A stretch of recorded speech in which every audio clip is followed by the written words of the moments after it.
저는 얼마 전까지 평범한 인생을 살고 있었던 20대 후반의 여자입니다. 한동안 제가 잘 살고 있고 꽃길을 걷고 있다고 착각하면서 살고 있었어요. 하지만 현실은 제 생각처럼 달콤하지 않았고 제게 잘해주고 좋은 말만 해주는 사람들이 가장 저를 이용해 먹는 사람들이라는 것을 알게 되었습니다. 저희 집은 제가 어린 시절부터 지금까지 정말 가난함 그 자체였습니다. 고등학교를 졸업하고 나서는 대학도 못 가고 일을 시작했고 그러다 한 고깃집에서 일을 하고 있었는데 거기에 사장님 사모님 네 분이 저한테 정말 잘해주셨어요. 미란아, 내일이 첫 월급 날이지? 한 달 동안 정말 고생 많이 해줘서 고마워. 내일 뭐 먹고 싶은 거 있니? 치킨, 피자? 그래도 첫 월급 받는 날인데 뭐라도 사줄 테니까 집에 가서 동생들이랑 같이 먹어. 사모님 감사합니다. 안 그러셔도 되는데. 일 가르쳐주시고 잘해주시는 것만 해도 정말 너무 감사해요. 아니야. 너가 자기 일처럼 열심히 해주니까 우리도 이뻐서 그렇지. 다른 직원들도 다들 너처럼 해주면 얼마나 좋을까? 웃는 모습도 이쁘고 일 잘하고 친절해서 손님들도 다들 너만 찾고 너만 좋아해. 그 정도는 아니에요. 저야 뭐 가르쳐주시는 대로 일하는 것뿐인데요 뭐. 그래도 아무리 가르쳐도 못하는 애들이 대부분이야. 너 덕분에 평소보다 매출도 더 많이 나온 것 같아. 아무튼 치킨 먹고 싶은지 피자 먹고 싶은지 정해서 이야기해줘. 내일 너 퇴근 시간에 맞춰서 시켜줄게. 안 그러셔도 되는데 아무튼 정말 감사합니다. 앞으로도 더 열심히 일할게요. 남들은 하찮게 여길지 모르는 식당 서비스 일이었지만 저는 정말 열심히 했어요. 언젠간 나도 이 가게보다 더 크고 좋은 가게를 차려야겠다는 꿈이 있었고 돈을 벌기 위해 일을 했지만 하나하나 노하우를 배워간다는 생각에 힘든 줄도 몰랐습니다. 사장 부부는 60대 나이였고 아직 장가를 가지 않은 30이 훌쩍 넘은 아들이 주방에서 같이 일을 하고 있었어요. 평소 말수도 적고 서로 일을 하는 곳이 다르다 보니 거의 마주칠 일이 없었지만 시간이 지날수록 사장 부부가 저와 아들을 엮어주려고 하더라고요. 너 이번 주 일요일에 일 끝나고 바쁘니? 아니요, 아무 일 없는데요. 무슨 일 있으세요? 아니, 별 대단한 일은 아니고 사장님이랑 내가 일 끝나고 영화 보고 저녁 먹으러 가려고 했는데 갑자기 우리가 급한 모임이 생겼지 뭐니? 식당 예약까지 다 해놨는데 취소하긴 좀 그렇고 너 주방에 정환이 잘 알지? 걔랑 너랑 둘이 영화 보고 저녁 먹을래? 정환 오빠면 사모님 아들이잖아요. 평소에 말을 많이 안 해봐서 어색할 것 같긴 한데. 이번 기회에 좀 친해지면 좋지. 같이 일하는 사이인데. 아무튼 정환이한테 이야기해 놓을 테니까 둘이 영화도 보고 맛있는 것도 먹어. 그냥 직원 회식이다 생각하면 별 부담 없지. 안 그래? 네, 일단 알겠습니다. 사장 부부의 아들은 저보다 8살이 많았지만 몇 번 만나다 보니 자상하고 따뜻한 모습에 점점 호감이 가더라고요. 이제 와서 생각해보면 저도 좀 속물이구나 느껴지는 건 저희 집은 어려운 집안 환경이었고 사장 부부의 여유 있는 모습을 보면서 이런 집에 시집가면 나도 고생 좀 덜하고 살 수 있겠다는 생각이 저절로 들었습니다.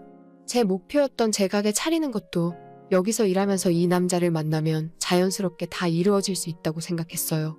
물론 연애 초반부터 그런 생각을 갖고 만난 것은 아니고 만나온 시간이 쌓이고 어느덧 3년이란 시간이 지나면서 저는 당연히 남자친구와 결혼하고 이 집안 며느리가 되어서 가게를 물려받는 것이 당연한 일인 줄 알았습니다. 그도 그럴 것이 저희가 만난 지 1년이 지났을 때부터 사장과 사모는 저한테 빨리 결혼해서 가게 물려받으라는 소리를 자주 했었거든요. 너가 올해 나이가 몇이지? 제가 26이요. 조금 빠르긴 한데 그래도 니들 1년 넘게 만났으니 이제는 결혼해야지. 우리도 힘들어서 오래 일 못해. 이제는 너희들이 가게 물려받아서 해야 할 거 아니냐. 글쎄요, 아직 두 분 정정하신데 벌써 은퇴하시긴 이르시죠.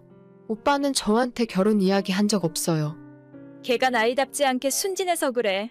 내가 너는 일 잘하고 싹싹해서 가게 맡겨놔도 걱정 하나도 안 되는데.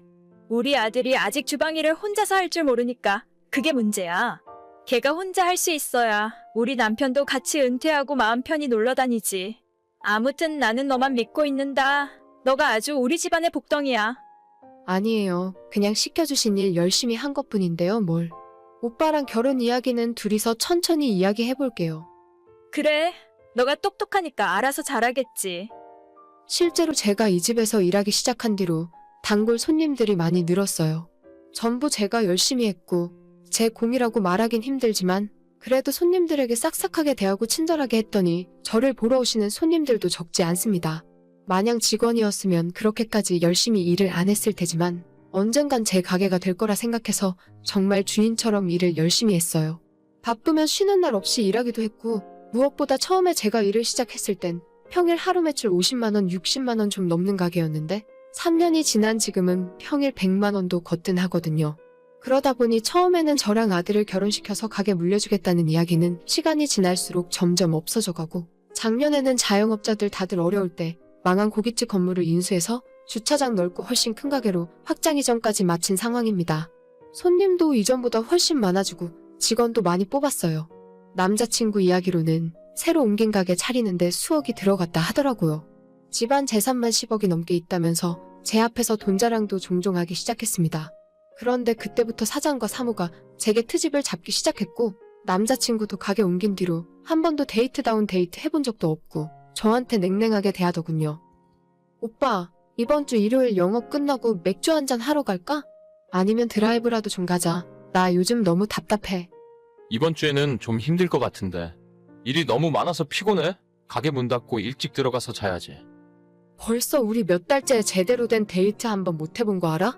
가게 옮기고 손님 많고 바쁜 건 이해하겠는데 그래도 나랑 보내는 시간도 있어야지.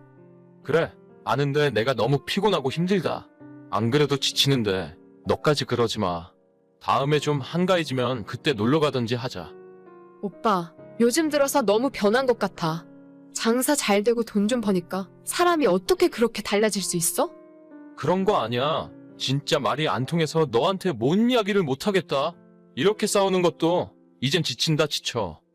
그게 무슨 말이야? 오빠가 나한테 어떻게 그런 말을 할 수 있어? 나 지금 너무 피곤해서 자야 하니까 내일 가게에서 이야기하자. 남자친구뿐만 아니라 사장과 사무 역시 마찬가지였죠. 너 다음 주 수요일에 출근 좀 해줘야겠다. 또요. 수요일 제 쉬는 날인데 일주일에 하루 쉬는 건데 좀 봐주세요. 안 그래도 지난주 수요일도 못 쉬고 일했는데. 아니, 사람이 없는데 어떻게 하니? 너는 일을 할 만큼 해본 애가 어떻게 너만 생각할 수 있니? 네 일 아니다 이거야. 무슨 말씀을 그렇게 하세요? 제가 언제 그런 식으로 이야기했다고. 아무튼 다음 주 수요일에 무조건 너가 출근해야 돼. 일할 사람 모자라서 안 돼. 저도 여자고 직감이라는 것이 있어서 이 집안 사람들의 마음이 예전과 같지 않다는 건 진작부터 알고 있었어요. 하지만 3년이라는 시간도 있고 설마 이제까지 같이 고생했던 나를 헌신짝처럼 내버리진 않겠지라는 생각을 하고 막연하게 결혼할 날을 기다리는 중이었어요. 아니 사실 마음 한켠으로는 저도 우리의 관계가 거의 끝났다는 것을 직감하고 있었지만 그래도 설마 하는 생각으로 제가 먼저 그만두자는 말도 못하고 눈치만 보고 있었죠. 거의 3개월 가까이 그런 생활을 하고 있었는데 어느 날 남자친구가 다짜고짜 제게 헤어지자는 말을 꺼내더라고요. 헤어지는 당일까지도 저는 가게에서 마감까지 일을 했고 밤 11시 다 되어 집에 도착했을 때 남자친구의 연락을 받았습니다. 미란아, 이제 우리 그만하자. 내일부터 가게 출근하지 않아도 돼. 오늘까지 일한 돈은 다음 주에 너 월급 계좌로 넣어줄게. 지금 뭐 하자는 거야? 이제 와서 그만하자고? 내일부터 출근하지 마?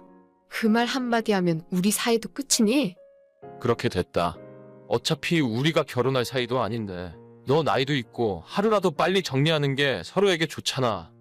내 생각해줘서 눈물 나게 고맙네. 일단 알겠어. 남은 월급이랑 3년 일한 퇴직금까지 제대로 쳐서 입금해. 돈 문제는 나중에 우리 엄마랑 이야기해. 나는 그런 건 잘 몰라. 그렇게 한순간에 남자친구와 헤어지고 3년 동안 일하던 직장까지 사라졌어요. 하지만 약속한 날이 되었는데 남은 월급만 들어오고 퇴직금은 들어오지 않았습니다. 혹시나 하는 생각에 며칠 더 기다려봤는데 그쪽 식구들에게서 어떠한 연락도 없었고 남은 퇴직금도 입금되지 않더라고요. 결국 기다리다 못해 제가 먼저 연락을 하게 되었습니다. 안녕하세요. 제 퇴직금이 아직 안 들어왔는데 언제 들어오나요? 퇴직금? 원래 우리 가게는 퇴직금이란 게 없어. 다음에 너네 식구들 데리고 밥 한번 먹으러 와. 내가 너를 딸처럼 생각했으니까 밥값은 안 받을게. 무슨 소리세요? 3년이나 일했는데 퇴직금이 없다뇨? 저희 관계가 끝난 건 끝난 거고 돈 계산은 확실하게 해주셔야죠. 얘가 대체 무슨 소리를 하는 건지 모르겠네. 너보다 훨씬 오래 일한 아줌마들도 다 퇴직금 없이 그만두고 나갔어. 우리 같은 가게에서 퇴직금까지 줘가면서 어떻게 사람을 써? 여기가 무슨 대기업인 줄 알아? 아니, 대기업이건 구멍가게건 사람을 3년이나 부려먹었으면 퇴직금을 주셔야죠. 저 진짜 돈 입금 안 하시면 안 참을 거예요. 내가 너한테 일 가르쳐준 것만 해도 그게 얼만데. 지나가는 사람들에게 물어봐라. 꼬박꼬박 월급 주고 밥 주고 일도 가르쳐줬는데 퇴직금까지 달라는 애가 어디 있니? 말이 안 통하시네요. 저도 제가 할 수 있는 건 알아서 할게요. 더 언성 높이고 싸워봤자 말이 통하지 않는 사람이라 생각해서 저는 바로 노동청에 신고했고 제대로 된 퇴직금을 받아내기 위한 조치를 취했습니다. 3년 동안 가족 다음 가는 사람들이라 생각했는데 원수로 돌변하는 건 순식간이더라고요. 저도 무책임한 남자친구 태도의 정도 다 떨어졌고 돈이라도 제대로 계산해서 받으면 아무 일 없이 끝내려고 했는데 마지막까지 저를 우습게 아는 그 태도에 본때를 보여줘야겠다 생각이 들었어요. 저는 바로 시청에 그 가게에서 쓰는 고기가 한우로 표기되어 있지만 수입을 사용한다고 신고했고 반찬들도 다 중국산이라고 신고했어요. 3년 동안 일하면서 그 가게 속속들이 제가 모르는 건 아무것도 없었습니다.